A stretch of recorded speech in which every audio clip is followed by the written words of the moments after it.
Hey everyone, and welcome back to Figgy in the North, the podcast where we talk about travel, culture, and what it really feels like to explore places where nature still very much calls the shots. I'm Figgy, and today we're driving into one of the most talked about, misunderstood, and sometimes feared parts of traveling to Iceland: the weather.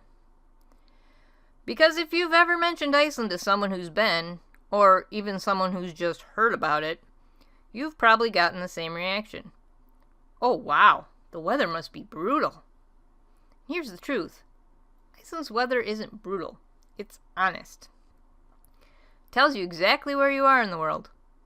And if you understand it, if you respect it, it becomes one of the most fascinating parts of the trip instead of the most stressful.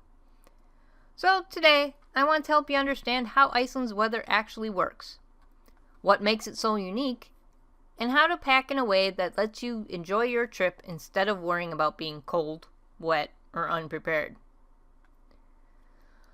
Let's start by clearing up the biggest misconception right away.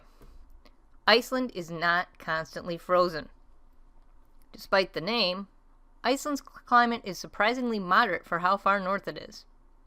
Thanks to the Gulf Stream, a warm ocean current flowing up from the Atlantic, the temperatures along Iceland's coast stay much milder than people expect.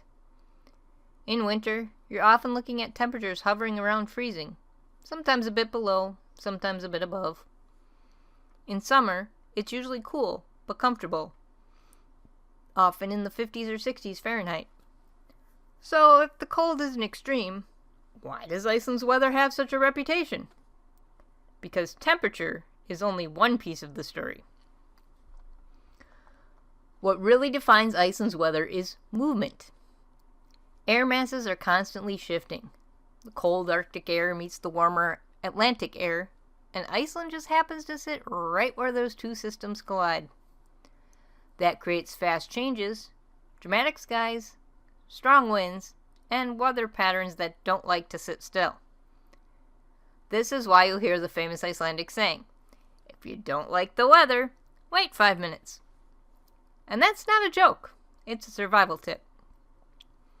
You might start your morning under clear blue skies, get caught in a rain squall by noon, walk through mist in the afternoon, and end the day with sunlight breaking through the clouds like something out of a movie. This constant change means one very important thing for travelers. You cannot pack for a single kind of weather. You pack for possibilities. Let's talk seasons, because Iceland changes dramatically throughout the year, and how you pack should change with it. Winter in Iceland. Winter in Iceland usually runs from about November through March, though snow can show up earlier or linger later depending on the year. This is the season people imagine when they think of Iceland. Snow-covered lava fields, frozen waterfalls, long dark nights, and the northern lights dancing overhead. Temperatures during winter are cold, but not extreme.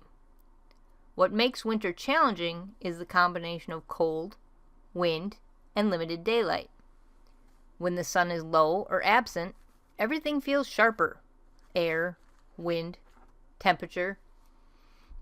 This is when proper insulation becomes essential. Your clothing should work like a system. You want warmth close to your body, but you also need to manage moisture. Sweating inside cold clothing can actually make you colder later, so breathable base layers are key. Wool and high-quality synthetic materials work beautifully here. Cotton does not. Cotton holds moisture, and once it's wet, it stays wet, and that's a fast track to discomfort. On top of your base layer, you'll want insulating layers that trap heat without adding too much bulk. And then, this part cannot be overstated, a waterproof, windproof outer shell. Wind is the great heat thief in Iceland. Even mild temperatures can feel biting when the wind picks up, especially in open areas like coastlines, plains, and mountain roads. Spring and fall, Iceland's mood swings. Spring and fall, roughly April and May and then September and October, are some of Iceland's most beautiful and most unpredictable months. These are transitional seasons, which means anything can happen. You might see snow in April. You might hike in sunshine in October. You might experience both within the same hour. Temperatures usually sit in the 40s and 50s Fahrenheit, but the real challenge is variability. These seasons demand flexibility, not just in your plans, but in your clothing. Layering becomes essential here because your body temperature will change throughout the day. You might start bundled up in the morning, shed layers during your activities, and need everything back on once the wind picks up again. Rain is common in these months, but it's rarely torrential. It's more persistent, more misty, more determined. Waterproof gear is what turns this from an inconvenience into a non-issue. Summer, Iceland's gentle side.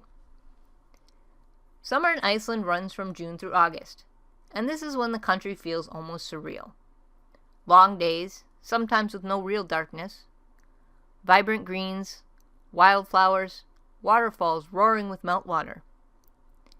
Temperatures are at their warmest, but warm is relative.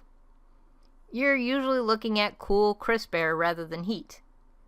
Shorts might be comfortable on a sunny afternoon, but once the sun dips, even slightly, you'll want layers again. This is where many travelers misjudge Iceland. They pack like it's a typical European summer destination, and end up cold, wet, or buying expensive extra layers in Reykjavik. Even in summer, you'll want a light insulated jacket, waterproof outerwear, and something warm for evenings or windy days. Iceland doesn't do predictable summer, but it does reward preparation. Now, let's talk about the single most important packing philosophy for Iceland. Layering is not optional. Think of your clothing like architecture. Each layer has a job. Your base layer manages moisture and temperature against your skin. Your mid layers provide warmth and flexibility. Your outer layer protects you from wind and rain. When all three work together, you stay comfortable across a wide variety of conditions without constantly changing outfits. This system applies to your legs as well. Waterproof or water-resistant pants are incredibly useful, especially if you plan on visiting waterfalls, hiking, or driving long distances where weather can change quickly. Standing near or behind a waterfall in Iceland isn't just standing near water. It's standing in wind-driven mist that soaks everything it touches. Proper gear lets you enjoy those moments instead of rushing away. Footwear deserves special attention. Iceland's terrain is beautiful, but it's not gentle. Lava rock, gravel, wet grass, snow patches, and slick pavement are common. Waterproof hiking shoes or boots with good traction are one of the best investments you can make for this trip. I recommend packing some type of ice cleats as well if you're visiting in the winter or shoulder seasons. This isn't about hardcore mountaineering. It's about comfort, stability, and safety. Wet feet can ruin an otherwise perfect day. Accessories matter more than people expect. A hat isn't just for warmth, it protects against wind. Gloves are useful year-round, especially in exposed areas. A scarf or neck gaiter can make a huge difference in comfort by sealing warmth where cold air likes to sneak in. Even sunglasses have their place here.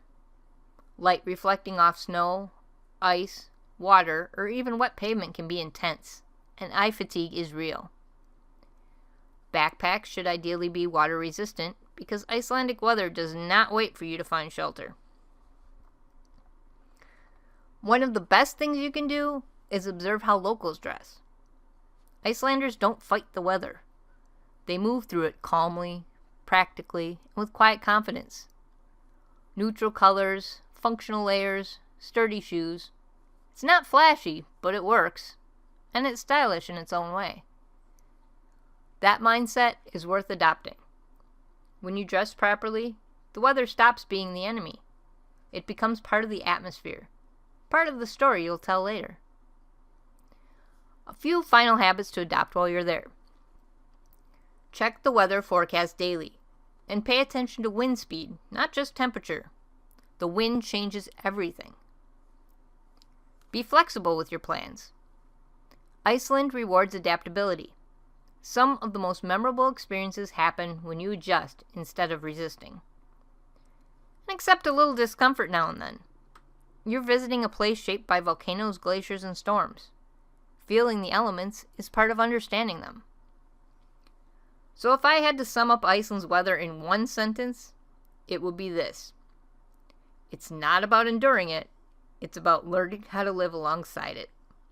And once you do, Iceland opens itself up in ways that feel unforgettable. If today's episode helped you feel more prepared or more excited about traveling to Iceland, I'd love it if you'd help Figgy in the North grow. Follow the podcast wherever you're listening. Leave a review. It really does help more than you might think. And recommend the show to someone who dreams about the North, even if they haven't booked the trip yet. Thanks for spending your time with me today. This is Figgy, and I'll see you next time in the North.